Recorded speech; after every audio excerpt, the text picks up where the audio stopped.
egun bakarra falta da Osasunak Sevilla jokatuko duen Errege Kopako finalerako. Gorritxoek Real Madriden aurka jokatuko dute eta marea gorria nabarmena da errepideetan zein hegazkinetan. Izan ere, zaleak Iruñatik Sevillara bidean daude dagoeneko eta guztira 24.000 zale abiatuko direla aurre ikusten da. Osasunako hainbat zale autokarabanetan atera ziren atzotik Sevillarantz. Zapi, bufanda eta banderak dira autoen protagonistak. Emozioz beteta eta giro ezin hobearekin helduko dira larunbateko Errege Kopako finalera. Kaixo eguerdion, geroz eta gutxiago falta da Osasuna Errege Kopako finalean jokatzen ikusteko. Partida larunbatean izango da eta Iruñean dena prest dute dagoeneko final handirako. Osasunaren kamiseta erraldoi bat jarriko dute udaletxeko fatxadan eta larunbat iluntzean gorri urdinez argiztatuko dute.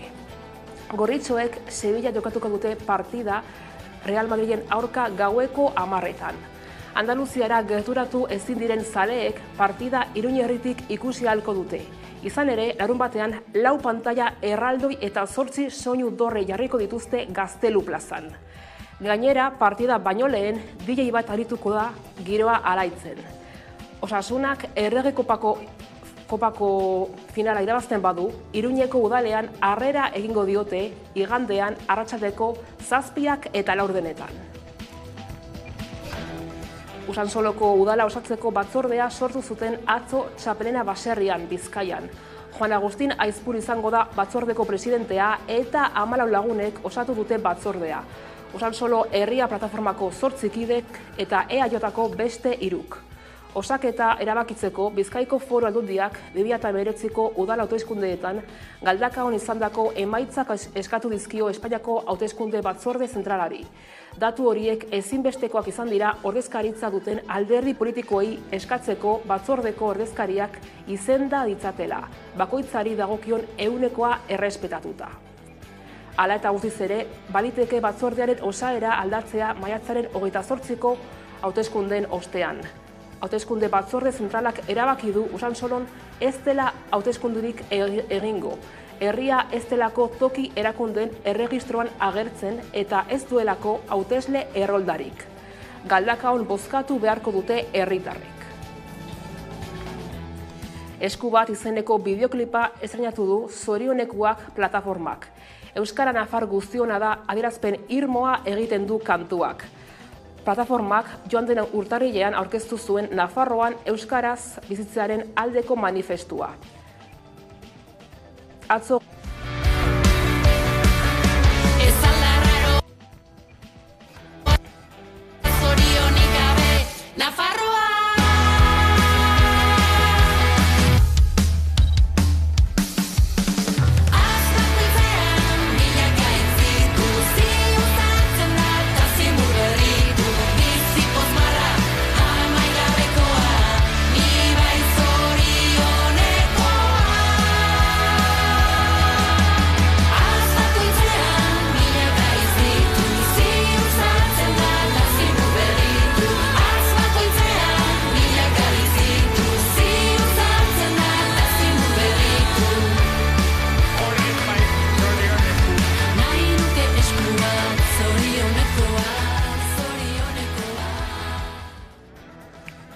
Getxo Foto nazioarteko irudi jaialdiak 22 artisten lanak erakutsiko ditu, ekainaren 1-tik 25.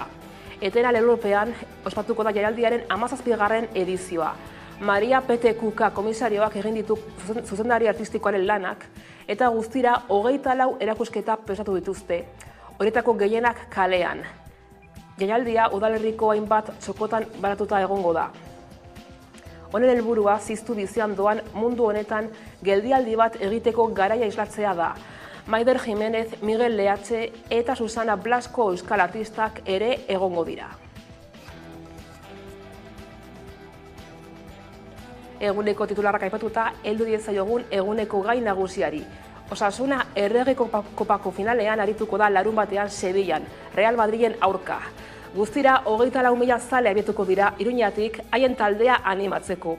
Gorritxoen zale batzuk Sevillan daude dagoeneko, emozioz beterik, eta gainontzekoak gaur eta bihar bitartean iritsiko dira.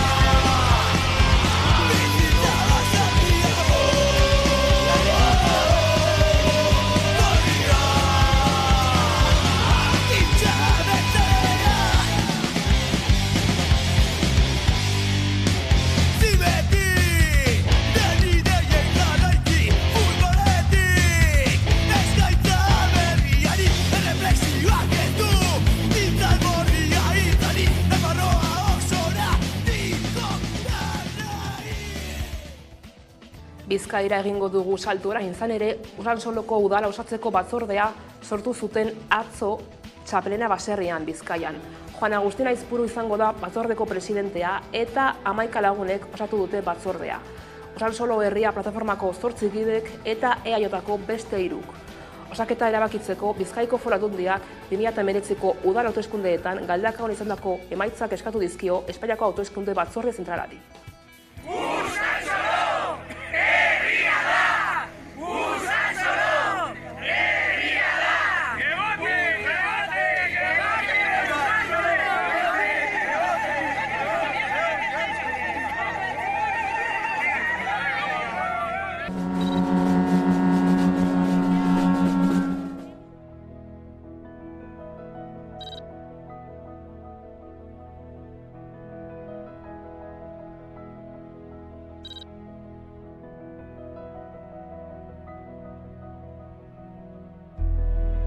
Luzea izin den arren, lortu dugu, egin dugu posible. Denon lanari esker, zorioneku, eta mailugarrenak gara. Osakidetza garbiketan homologazioa defendatzeko asmoz, Gora Garbitzaileak ekimenak Bilboko San Mameseko sarbidea moztu du 30 minutuz. Beste sektoreko batzuetako langileek ere elkartasuna adierazi diete garbitzaileei.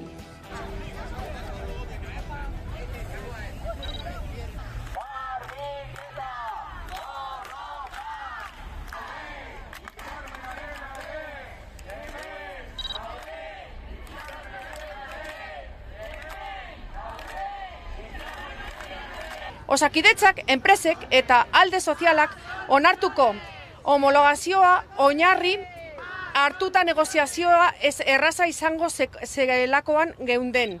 Osakidetzako langileei aplikatzen zaizkien baldintzan berberak aplikatzea aldarrikatzean ari gara. Baina bai enpresek, bai osakidetzak homologazioa printzipioarekin apurtzea erabaki dute. Eta gu ez gaude prest erabaki hori onartzeko. Guk homologazio hortzez eta aginez defendatuko dugu. Osakidetzako garbitzaileaen hitzarmen duina dugu helburu. Buru beroki berri bat sortzerakoan egindako puntada bakoitzean langileon arteko harremanak ehuntzen ditugu.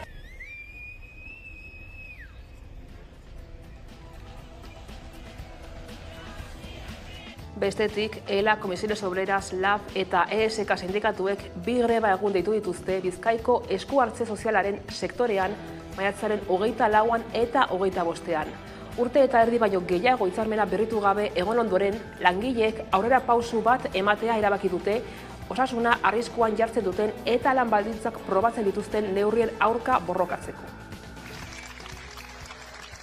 ELA, Comisiones Obreras, LAB eta ESK sindikatuek bi greba egun deitu dituzte Bizkaiko esku hartze sozialaren sektorean, maiatzaren 24an eta 25an alegia. Era berean, maiatzaren 16an mobilizazioak egingo dituzte greba egunak egin aurretik.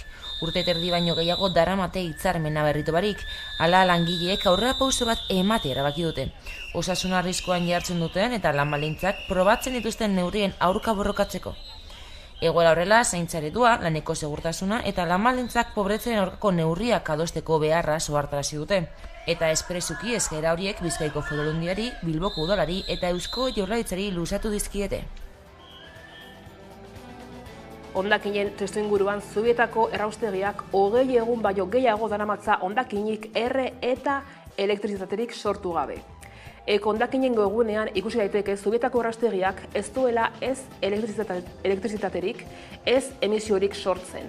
Horrek erakusten du matxura bat izan duela eta erabili ezin da geratu dela. Jose Ignacio Asensiok erraustegiaren arduradunak 11 esan dio matxurak gertatuko direla, baina leku guztietan gertatzen diren bezala. Matxurak konpondu egiten direla eta kitu. Apiril erdialdetik Zubietako erraustegiak ez du elektrizitaterik sortu, ez da emisiorik ere. Beste behin matxura baten ondorioz geldirik dagoela esan nahi du horrek. 20 egun baino gehiago daramatza horrela. Zubietako erraustegiaren arduradun Jose Ignacio Asensiok 11 esan dio matxurak gertatuko direla, baina leku guztietan gertatzen diren bezala. Matxura konpondu egiten direla eta kito. Era berean gaineratu digun laster izango dela martxan berriro ere.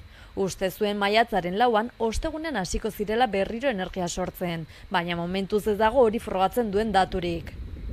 Eguneroek hondakinen webguneak aurretratatutako hondakinen tonen eta horien valorizazio energetikoaren datuak eskaintzen ditu, baita bi errausketa lehorretako eguneko emisio balioak ere. Informazio hori 24 orduro ezabatzen da eta aurreko datarekin eguneratzen da. Duela 20 egun baino gehiagotik valorizazio energetikoa 0 da eta ez da emisiorik sortzen.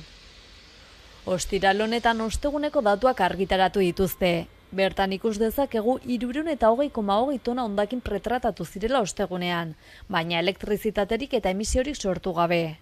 Hori ala Asensiok ostegunerako konponduta izango zela uste bazuen ere, datuak ikusita oraindik matxurak jarraitzen duela esan daiteke. Horrek esan nahi du momentu zaborra Zubietako instalazioetan pilatzen ari dela, matxura konpondu ezean zabor horrekin zer egingo den jakin gabe. Erraustegiarekin hasi zirenetik beste hainbat akats izan dira bertan. Besteak beste Labe Galdaretan, bi errausketa linatan arazoak izan zituzten, homologaziorik ez zuten eta programatu gabeko geldialdi etengabea jasan zituzten. Bestalde transformazio elektrikoak ere huts egin zuen, etengabeko goraberekin. Testuinguru honetan, Zubietako erraustegia ikerketa judizialaren pean dago, ingurumen delitua egin delakoan.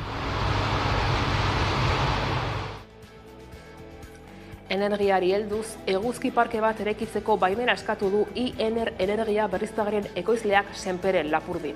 Senpereko Zaluaga gunean egingo lukete 3 hektareako hedadura izango luke eta arriskurik gabeko hondakinak lurperatzeko instalazio ohiaren gainean eraikiko lukete, zabortegi gainean. Ipar Euskal Herrian ere energia berriztagarrien aldeko apustua egiten ari dira. IENER energia berriztagarrien ekoizleak eguzki parke bat eraikitzeko baimena eskatu du Senpereko Zaluaga gunean dagoen zabor biltegian kokatzeko helburuarekin. Biltagarbi kudeatzen dituen lurretako baten gainean eraiki nahi dute, arriskuri gabeko hondakinak lurperatzeko instalazio ohiaren gainean. IENERreko zuzendaritza batzordea jakinarazi du sozietateak eraikitze baimena eskatu duela dagoeneko Senpereko herriko etxean, eta biltagarbik jada adierazi du proiektua begi onez ikusten duela.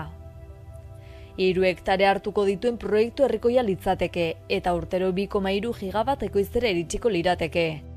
500 etxe kontsumitzen duten elektrizitatea adina ekoiztuko lukete.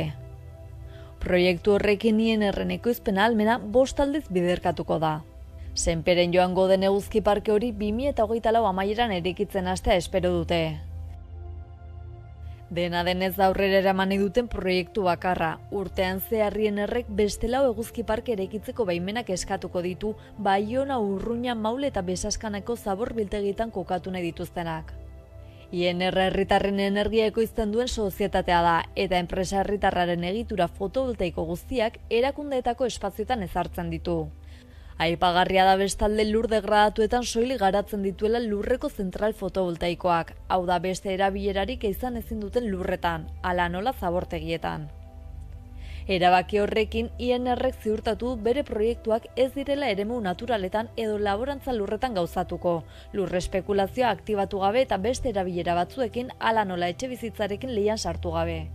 Hemendik 2030 urtera, Energia Euskal Herriko elektrizitate berde hornitzaileak saltzen duen energiaren 100% ekoiztu nahi du IENERrek. Gasteizko udalak euskara sustatzeko hezkuntza, kultura eta gizarte proiektuak aurkeztu ditu. Azpimarratzekoa gainera 2022-2023ko ikasturterako euskara ikasteko Gasteizko herritarrek duten laguntza deialdia. Tinko elkartearekin ere hitzarmen bat sinatu du, zinemaren arloan euskara sustatzeko. Geu elkartearekin hitzarmen bat sinatuko du 2023-2024 aldian Euskaraldiaren hurrengo edizioa antolatzeko.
Alaba busek Gasteiz eta Agurain lotuko ditu.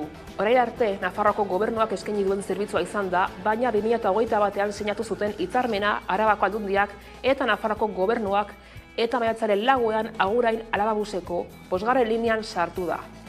Bidai kopurua 17 eta 11 artekoa izango da lanegunetan eta asteburuetan. Nerea Garzia. Arabako Foru Aldundiak Nafarroako gobernuak orain arte historikoki eskaini duen zerbitzua bere gain hartu du. Agurain eta Gasteiz arteko ibilbidea Gasteiz Dulantzi Araia linean sartuko da. Gainera, erabiltzaileek bat, barik eta mugi txartelekin ordaindu ahal izango dute. Agurain eta Gasteiz arteko ibilbidea Gasteiz Dulantzi Araia linean sartu da. 5. linean hain zuzen ere. Orain arte Nafarroako gobernuak eskaintzen zuen Agurain eta Gasteiz lotzen zuen zerbitzua. 2021ean erakundeek hitzarmena sinatu zuten Arabako Foru Aldundiak zerbitzua bere gain hartzeko. Aurrerantzean 17 eta 11 arteko bidaia kopurua eskainiko du. Noranzko bakoitzeko lanegunetan eta asteburuetan urren ez urren. Lanegunetan lehenengo bidaia Aguraindik Gasteizera goizeko 6etan izango da, eta azkena gaueko 11 laurden gutxitan. Gasteiztik Agurainera berriz lehenengo autobusa goizeko 6:10 gutxitan izango da, eta azkena gaueko 10:30etan. Gainera erabiltzaileek bat, barik eta mugi txartelekin ordaindu ahal izango dute. Izan ere, txartel horien bidez deskontuak eskuratuko dituzte. Bestalde abian da Euskal Ingurune Digitaleko emakumeen lana aitortzen duen Gladys saria. Gehienez 40 urte duten emakumeek garatu duten ibilbidea saritzea eta emakumezko erreferenteen proiektzioa bultzatzea du helburu Gladys sariak. Bueltan da Gipuzkoako Euskal Ingurune Digitalean lan egiten duten emakumeen eginkizuna aitortzen duen Gladys saria. 3. edizioa dagoeneko eta teknologia arloan aritzen diren emakumen ibilbide eta proiektzioa saritu nahi da beste urte batez. Sari honen helburua Ingurune Digitalean lanean ari diren emakume gazte euskaldunak saritzea da. Erreferenteak sortuz eta beraien lana sustatuz. Hautagaitza aurkezteko pausoak zeintzuk diren azaldu dituzte. Izan ere norberak edo erakunde batek proposatu dezake hautagaiaren izena. Azken kasu honetan hautagaiaren merezimenduak azaldu beharko dituzte hautagaitza aurkeztean. Gainera aurtengo edizioko sari ekonomikoa iazko baino altuagoa izango da. Iaz irabazleak 3.000 euro jaso baitzituen eta 2023ko irabazleak 4.000 euroko saria jasoko du.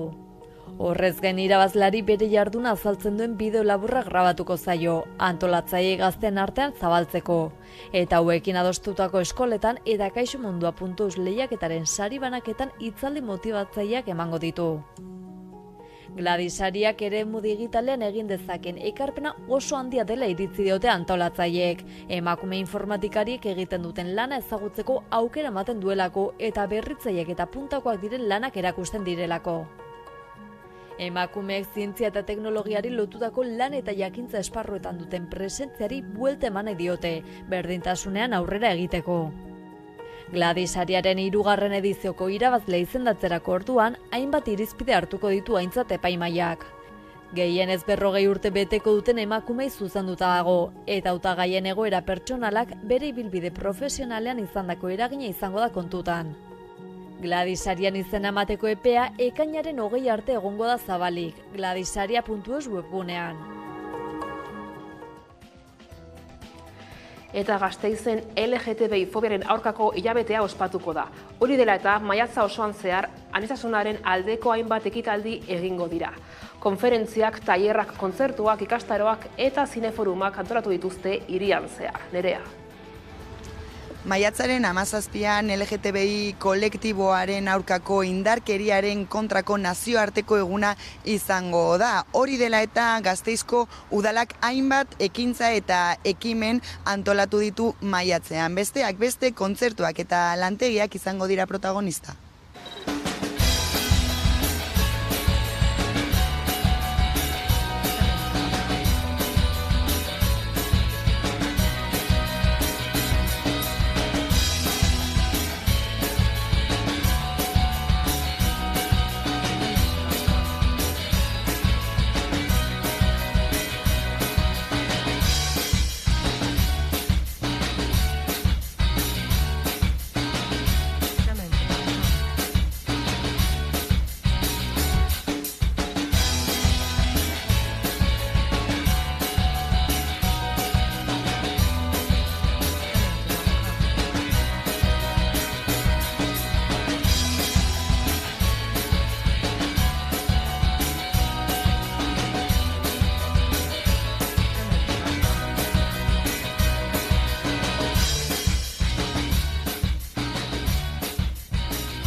eta atera da dagoeneko 2023ko kilometroak jaialdiaren kanta. Herriola izenpean Jon Maia bertsolariaren eta Janus Lester taldearen arteko elkarlana izan da. Urriaren batean ospatuko da Gipuzkoako ikastolen aldeko jaia Errenterian. Aurten Orereta ikastolaren alde.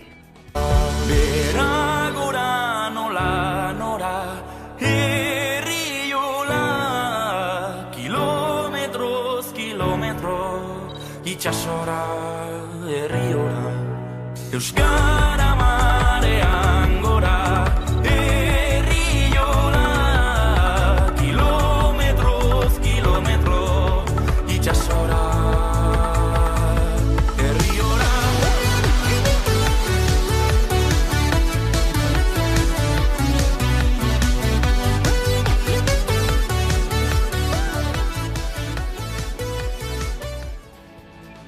Getxo Foto nazioarteko irudi jaialdiak bere 17. edizioa egingo du ekainaren 1-tik 25-era. Etenaren ahalmen politikoari buruzko hausnarketa plazaratuko du aurten, 22 artisten lanaren bidez.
Eta beste urte batez, Jaso ikastolak bere musikal famatua egin du. Estreinua gaur bertan izango da maiatzak 5ean, Barainaingo auditorioan. Aurtengo proiektuak autismoa izango du erdigune eta gaitasun aniztasuna eta gizarte inklusioa jorratuko ditu. Autismoa duten 2 gazteren bidaia pertsonalean murgilduko da eta haien terapeutak Latinoamerikara egin beharreko bidaia proposatzen die eta gazteen bizipenez gain haien ingurukoen kezkak plazaratuko ditu musikalak.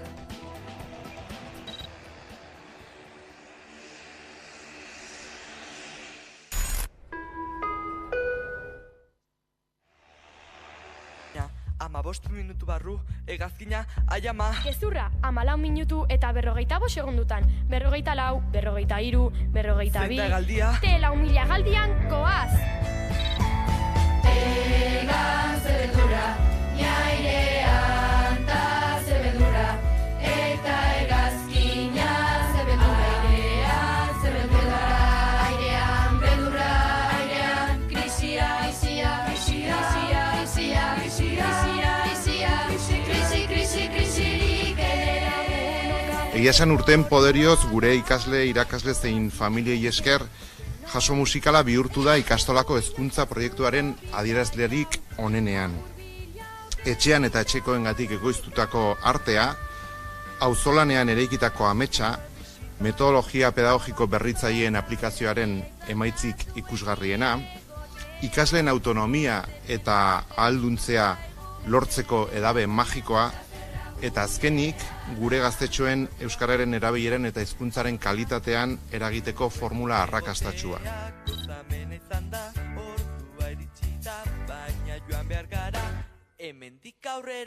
Gure autonomia, errutina berriak dira behar ditugunak, mila esker benetan guztiagatik eta nola ezen ez du inor definitzen, ez dute bestek epaitzen. Eta horrela iritsi gara albistikaren bukarara, besterik ez gure aldetik. Horik izan dira gaur eguerdiak gurean gaur utzi dituenak. Gogoratu guztiak eta gehiago nahi duzuen aldiro 11.eus atarian daudera eskuragarri. Asteburu on.